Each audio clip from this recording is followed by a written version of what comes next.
পঞ্চম শ্রেণীর গণিত বইয়ের আজকের ভিডিওতে আলোচনা করব দশম অধ্যায়ের 111 পৃষ্ঠার যে জ্যামিতি আছে সেগুলো নিয়ে আলোচনা করব। তো মূল ভিডিও শুরু করার আগে তোমাদের সবার প্রতি অনুরোধ রইল, যারা নতুন আমার চ্যানেলটা সাবস্ক্রাইব করে রাখতে পারো। তো আজকের ভিডিওতে আমরা প্রথমে আলোচনা করব, দেখো, বৃত্ত দ্বারা একটি নকশা ও ছবি অঙ্কন করি। তো এখানে দেখো বিভিন্ন ব্যাসার্ধের বৃত্ত নিয়ে এখানে একটা নকশা আঁকা আছে, যেটা হচ্ছে তোমার মানুষের মুখের মতো আকৃতি। আবার এখানে একটা ভিন্ন ধরনের ডিজাইন আছে, সবগুলা কিন্তু বৃত্ত দিয়ে, যে আমি নিচের সুন্দর নকশাটি বানিয়েছি। এখানে অনেকগুলা বৃত্ত পাশাপাশি রেখে একটা ডিজাইন করা হয়েছে। তো এইভাবে আমরা বৃত্তের মাধ্যমে অনেক ধরনের নকশা বা আকৃতি আমরা ড্রয়িং করতে পারি। তো এখানে ডান পাশের চিত্রে ঝ এর চারপাশে ক থেকে বর্গের জ পর্যন্ত কতগুলো বিন্দু আছে। এই ঝ হচ্ছে সেন্টার বা কেন্দ্র। তো এখানে সেটাই বলছে যে ঝ এর চারপাশে, এই যে ঝ, এটার চারপাশে ক থেকে, ক মানে যে এটা, ক থেকে বর্গের জ পর্যন্ত কতগুলো বিন্দু আছে। ঝকে কেন্দ্র করে, এই যে দেখো এখানে বলে দিছে, ঝকে কেন্দ্র করে কম্পাস ব্যবহার করে ওই বিন্দুগুলো দিয়ে বৃত্তগুলো আঁকি এবং ঝ বিন্দু থেকে দূরবর্তী বিন্দু শনাক্ত করি। ঝ থেকে সবচেয়ে দূরের বিন্দু কোনটা সেটা শনাক্ত করতে বলছে, তবে আগে বৃত্তটা এঁকে নিতে হবে। যেমন ধরো এই জ, এটা হচ্ছে সেন্টার বা কেন্দ্র। তো কেন্দ্রে আমরা এই কম্পাসের এই অংশটা এখানে বসাবো। বসানোর পরে এখন দেখো প্রথমে হচ্ছে এই ক পরিমাণ ব্যাসার্ধ নিয়ে একটা বৃত্ত আঁকবো। এই যে দেখো ক, তো এইটা মাপ রেখে এখন আমি একটা বৃত্ত ড্রয়িং করব। দেখো এই যে একটা বৃত্ত আমি এইভাবে এঁকে ফেলবো। তবে বৃত্ত আঁকার সময় খেয়াল করবো যে সেন্টার যেন কোনোভাবে মুভ না করে, তাহলে কিন্তু বৃত্ত হবে না। এই দেখে একটা বৃত্ত হয়ে গেল, যেটার হচ্ছে ঝ হচ্ছে কেন্দ্র, আর এইখানে ব্যাসার্ধ হচ্ছে ঝ আর কর যে দূরত্ব, এই ক পয়েন্টকে আমরা মাপ নিয়ে আমরা এটা করলাম। তো এখন হচ্ছে কর পরে আমরা এখানে দেখো আরও অনেকগুলো পয়েন্ট আছে, সবগুলাই মেপে আমরা ওইটা নিয়ে আমরা বৃত্তটা আঁকবো। তো কর পরে আমি এই কর পরে আমি এই খটা আগে আঁকি, সিরিয়ালি যাই। এই খ পরিমাণ ব্যাসার্ধ নিয়ে দেখো আমি এখানে এরকম একটা বৃত্ত আবার আঁকি।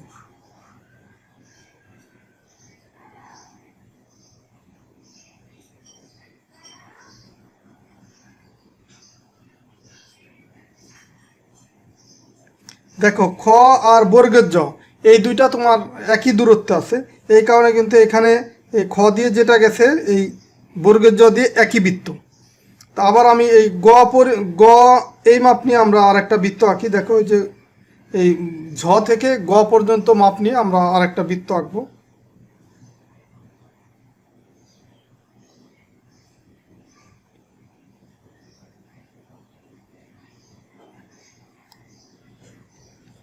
এরপরে দেখো যে ঘ আছে, ঘর মাপে নিয়ে আমরা একটা বৃত্ত আঁকি। এই যে বর্গের জ থেকে ঘ, এই যে এই মাপে আর একটা বৃত্ত আঁকি।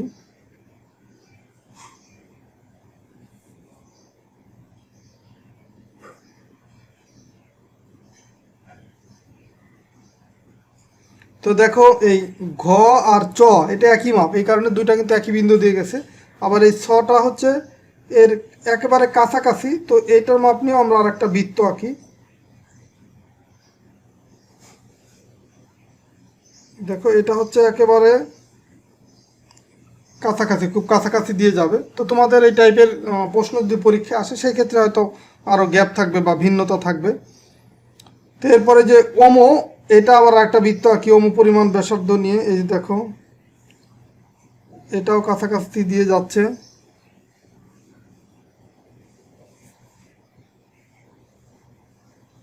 তার মানে এখানে দেখো আমরা অনেকগুলো বৃত্ত ড্রয়িং করলাম। তো এখানে অনেকগুলো বৃত্তর ভিতরে সবচাইতে আমাকে বলছে কি যে এই ঝ বিন্দু থেকে দূরবর্তী বিন্দু শনাক্ত করি। তো দূরের বিন্দু কোনটা, এই ঝ যেটা হচ্ছে কেন্দ্র, এই কেন্দ্র থেকে সবচাইতে যে দূরের যে বৃত্তটার যে দূরের দিয়ে গেছে যে বৃত্তটা, সেটার যে দূরত্ব সেটাই হচ্ছে সবচাইতে বেশি, মানে সেটাই হচ্ছে সবচাইতে দূরবর্তী বিন্দু। দেখো এই ঝ থেকে তাহলে যে গড় এই দূরত্বটা হচ্ছে সবচেয়ে বেশি। তা আমরা যদি এটা এই যে এরকম যোগ করি তখন দেখবো যে এই দূরত্বটা হচ্ছে সবচাইতে বড় হয়েছে। দেখো এই যে ঝ থেকে গ পর্যন্ত এটা হচ্ছে সবচাইতে দূরের বিন্দু। তো এখন আমরা দেখো যে ডান পাশের বৃত্ত বৃত্তে কোন রেখাংশটি অপেক্ষাকৃত লম্বা? দেখো এইখানে একটা বৃত্ত আছে, বৃত্তর কেন্দ্র হচ্ছে এটা। এখন এই অনেকগুলা জ্যা আঁকা আছে, যেমন ধরো যে ক থেকে খ পর্যন্ত একটা জ্যা, তারপরে এই খ থেকে গ পর্যন্ত একটা জ্যা, ঘ পর্যন্ত আরেকটা জ্যা, ওম পর্যন্ত আরেকটা জ্যা। তো এর ভিতরে দেখো এই ক থেকে গ যেটা হচ্ছে বৃত্তর কেন্দ্র দিয়ে গেছে, মানে এই যে কেন্দ্র বা সেন্টার দিয়ে গেছে। তো এখন আমরা আগের আলোচনা থেকে, বৃত্তের আলোচনা থেকে আমরা জানি যে বৃত্তের যেটি তোমার কেন্দ্র দিয়ে যাবে সেটা হচ্ছে সবচেয়ে বড় জ্যা। তো এখানে দেখো এই চারটাই কিন্তু তোমার জ্যা, এটা একটা জ্যা, এটা একটা জ্যা, এটা একটা জ্যা, এটা একটা, চারটা হচ্ছে জ্যা। তো এখানে সবচাইতে বড় কোনটা হবে, সবচাইতে লম্বা হবে তোমার জ্যাটি হচ্ছে কেন্দ্র দিয়ে যাবে। তার মানে এই যে এই জ্যাটা হচ্ছে সবচাইতে লম্বা, এটা আমরা বলতে পারি, কারণ এটা হচ্ছে কেন্দ্র দিয়ে গেছে। তো এখন দেখো বৃত্তগুলো আঁকো। এখানে দুইটা বৃত্ত আঁকতে বলছে, যেটা হচ্ছে এই 35 মিলিমিটার ব্যাসার্ধ এবং হচ্ছে 44 মিলিমিটার এই ব্যাসার্ধ হচ্ছে, এটার হচ্ছে 35 মিলিমিটার আর এটার হচ্ছে ব্যাস হচ্ছে 44 মিলিমিটার। তো ব্যাস যদি 44 হয় তা আমরা জানি এই ব্যাসার্ধ হবে কি, ব্যাসার্ধ এইটা হবে ব্যাসের অর্ধেক। তো তার মানে এই 44 এর অর্ধেক যদি আমরা চাই, তার মানে 2 দিয়ে ভাগ করি, তার মানে 22 মিলিমিটার। এটা হচ্ছে তোমার দ্বিতীয় বৃত্তের ব্যাসার্ধ, আর প্রথম বৃত্তের ব্যাসার্ধ হচ্ছে 35, এটা দেয়া আছে। তো আমরা এই স্কেলের সাহায্যে এই মাপ অনুসারে আমরা দুইটা রেখা নিয়ে নিই। তো প্রথম যে রেখা সেটা হচ্ছে ব্যাসার্ধ কত, 35 মিলিমিটার। তো দেখো এই যে এটা হচ্ছে সেন্টিমিটারে আঁকা, তো 3 মানে হচ্ছে 30 সেন্টিমিটার, 3.5 মানে 3.5, এটা হচ্ছে 35। তার মানে এই যে আমরা এই 3.5 এই পর্যন্ত রাখবো, এটা হচ্ছে তোমার 35 মিলিমিটার, যে 35 মিলিমিটার। এরপরে একটা বলছে কি যে এটা 2 নম্বরে আমরা পেলাম কত, ব্যাসার্ধ 22 মিলিমিটার। তার মানে এখান থেকে আমরা 22, তার মানে এই 2 যাবে, 2 এর পরে আরও 2 ঘর, এই যে এই পর্যন্ত আসবে। তার মানে এইটা হচ্ছে তোমার আরেকটা ব্যাসার্ধ। তো আমরা যদি বৃত্ত আঁকতে চাই তাহলে ব্যাসার্ধের সমান মাপ নিয়ে আমাকে বৃত্ত আঁকতে হবে। তার মানে আমি দেখো যে এখান থেকে এই যে এই পর্যন্ত এই মাপটা নিব, দেখো এখান থেকে এই পর্যন্ত এই মাপটা নিব। এখন এই মাপে যদি আমি একটা বৃত্ত আঁকি, ধরো এখানেই একে দেখাচ্ছি তোমাদেরকে, ধরো এখানে আমি একটা বৃত্ত আঁকি।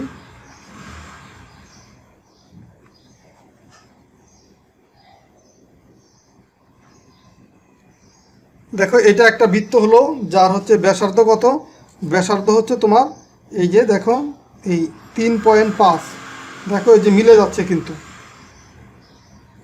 এই যে 3.5 বা 3.5 সেন্টিমিটার অথবা 35 মিলিমিটার, এটা হচ্ছে ব্যাসার্ধ।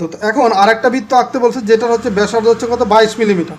তো আমরা যে এখান থেকে 22 মিলিমিটার মানে এই যে মেপে নিচ্ছি স্কেলের সাহায্যে।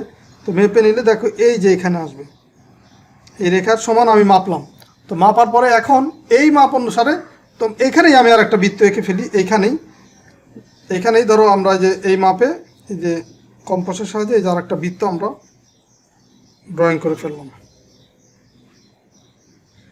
তো এইটার ব্যাসার্ধ হবে কত, দেখো এটার ব্যাসার্ধ আমরা এইখানে দেখাচ্ছি, এই যে দেখো দেখো এখানে কিন্তু তোমার যে 22 মিলে যাচ্ছে কিন্তু, দেখো 2 এর পরে আর 2 ঘর, তার মানে এই যে এটা। তো এটা হচ্ছে কত, 22 মিলিমিটার, 22 মিলিমিটার। তো এইভাবে তোমাকে যে কোনো মাপে যদি তোমাকে বৃত্ত আঁকতে দেয় আশা করি তুমি পারবা। তবে খেয়াল করবা যে এখানে ব্যাসার্ধ যদি ডিরেক্ট দেওয়া থাকে তখন তো এই কম্পাসের মাধ্যমে সেটা মেপে তুমি করবা, বৃত্তটা আঁকবা। আর যদি ব্যাস দেওয়া থাকে তো ব্যাস থেকে তোমাকে ব্যাসার্ধ বের করতে হবে। তো ব্যাস থেকে ব্যাসার্ধ বের করতে চাইলে অবশ্যই ব্যাসকে তোমাকে 2 দিয়ে ভাগ করতে হবে, ভাগ করে দেন এই ব্যাসার্ধটা বের করে সেই মাপে তোমাকে বৃত্তটা ড্রয়িং করতে হবে। তো এরপরে দেখো এইখানে পরের যে প্রবলেমটা আছে, যে আমরা ডান পাশের চিত্র অনুযায়ী 18 সেন্টিমিটার দৈর্ঘ্য বিশিষ্ট একটি বাক্সে, তার মানে এই যে বাক্সটা এখান থেকে এই পর্যন্ত ডিস্টেন্স হচ্ছে 18 সেন্টিমিটার, এই বাক্সের 18 সেন্টিমিটার দৈর্ঘ্য বিশিষ্ট একটি বাক্সে 3টি সিডি রাখলাম। দেখো এই যে সিডিগুলো যেরকম রাখছি, বৃত্তাকৃতির এই সিডিগুলো রাখছে, 3টা সিডি রাখছে। তো এখন এই সিডির ব্যাসার্ধ কত সেটা হচ্ছে বের করতে বলছে, মানে একটি সিডির ব্যাসার্ধ কত। তো এখন দেখো এখানে একটি সিডি মানে হচ্ছে এইটা যদি কেন্দ্র হয় তো এইটা হচ্ছে একটা সিডির ব্যাস, এটা হচ্ছে তোমার পরের সিডির ব্যাস, তারপরে এটা হচ্ছে পরের সিডির ব্যাস, তো সবগুলো একই মাপের। তো এখন একটা সিডির ব্যাস মানে কি, এখানে যে টোটাল 18 সেন্টিমিটার আছে, তো আমরা যদি 18কে যদি আমরা 3 দিয়ে ভাগ করি তাহলে একটা সিডির ব্যাস পাবো।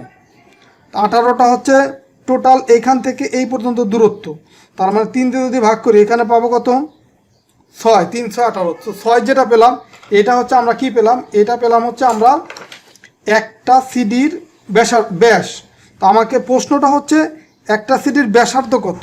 তো আমরা জানি ব্যাসার্ধ হচ্ছে ব্যাসের অর্ধেক, তার মানে এই 2কে এটাকে যদি আমরা এই 6কে যদি আমরা তোমার 2 দিয়ে ভাগ করি, মানে এই ব্যাসকে যদি আমরা 2 দিয়ে ভাগ করি তখন কিন্তু ব্যাসার্ধ পেয়ে যাব। তার মানে এই 6কে যদি আমরা 2 দিয়ে ভাগ করি, এখানে 3 কি সেন্টিমিটার, 3 সেন্টিমিটার, এটাই হবে তোমার ব্যাসার্ধ, এটা হবে কি ব্যাসার্ধ। তো আমাকে কিন্তু এই ব্যাসার্ধটাই বের করতে বলছে যে একটা সিডির ব্যাসার্ধ কত। তো আমরা দেখো যে একটা সিডির ব্যাসার্ধ তাহলে কত পেলাম, 3 সেন্টিমিটার। তো আশা করি তোমরা বুঝতে পারছো। আজকের এই 111 পৃষ্ঠার বৃত্ত সম্পর্কিত যে আলোচনাগুলো আছে আমি তোমাদেরকে বোঝানোর চেষ্টা করলাম, আশা করি তোমরা ভালোভাবে বুঝতে পারছো। তো এই ভিডিওগুলো যদি ভালো লাগে তাহলে অবশ্যই তোমাদের সহপাঠীদের সাথে শেয়ার করবা বা ভিডিওতে লাইক দিবা বা কমেন্টস করে তোমাদের মতামত জানাতে পারো।